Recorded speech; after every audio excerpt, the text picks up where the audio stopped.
primarily a Japanese technique, but it's used worldwide now. But I think it evolved mainly from Japan. I think there is a philosophical underpinning to it about the pots almost growing out of a lump of clay rather than individual weighted lumps of clay.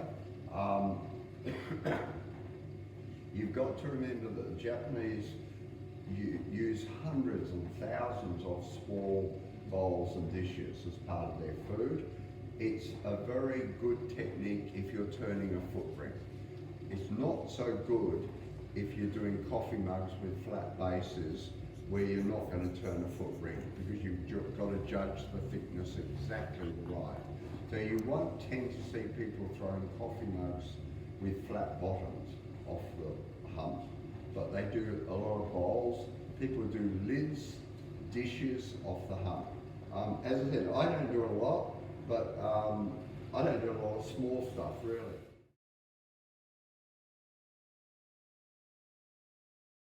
My eldest daughter, who learned pottery, not with me, she'd moved to Melbourne when she was about 20, and a few years after she got there, she said she wanted to do pottery classes. I nearly fell off my bloody tree. I said, oh, okay, all right. So I knew there's good pottery teachers and there's not so good pottery teachers, and I knew a really good pottery teacher in Melbourne. So I contacted Jane and said, look, Kate wants to do classes, can you fit her in? And she did, because she had a waiting list, but she fitted her in. And Jane had trained in Japan, and she had them starting right from the beginning, throwing off the hump, which I thought, oh, okay. So it's been quite interesting just watching Kate throw occasionally. She does throw quite different to me. She's not doing it at the moment because she's pregnant.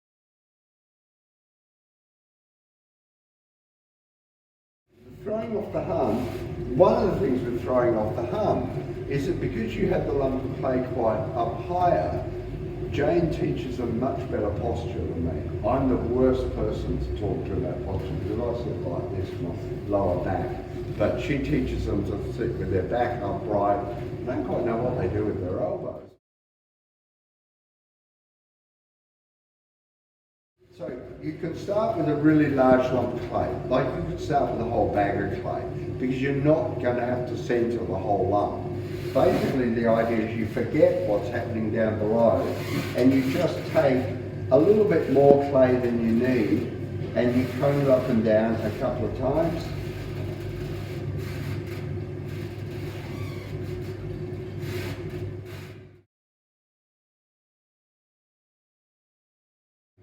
Then you select the amount of clay that you want and open up. I'm just going to try a little, like a test bowl, a little bowl, won't do anything very big. A lot of my students in the past have used this as a method for making test bowls for testing glazes. Open up.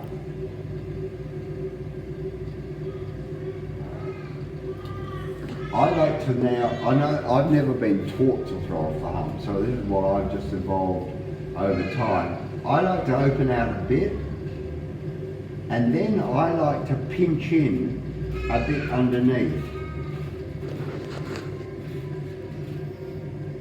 Then pull up,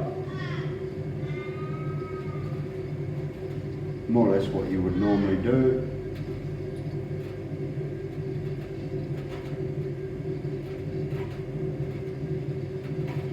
Throw a little bowl.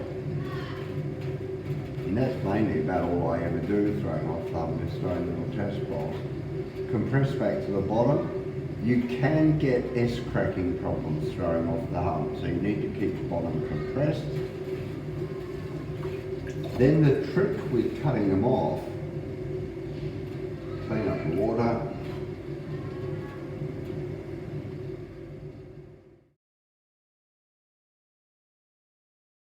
Put a groove.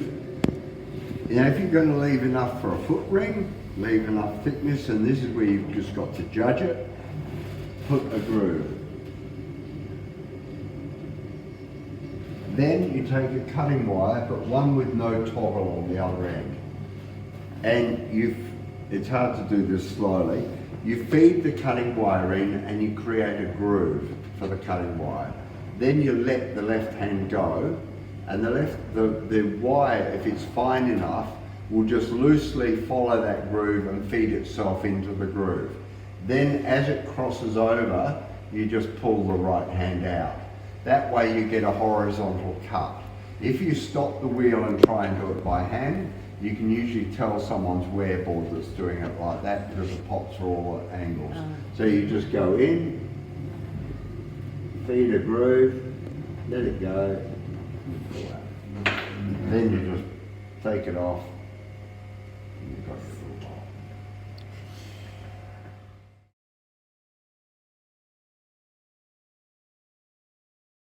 You just take the next lump and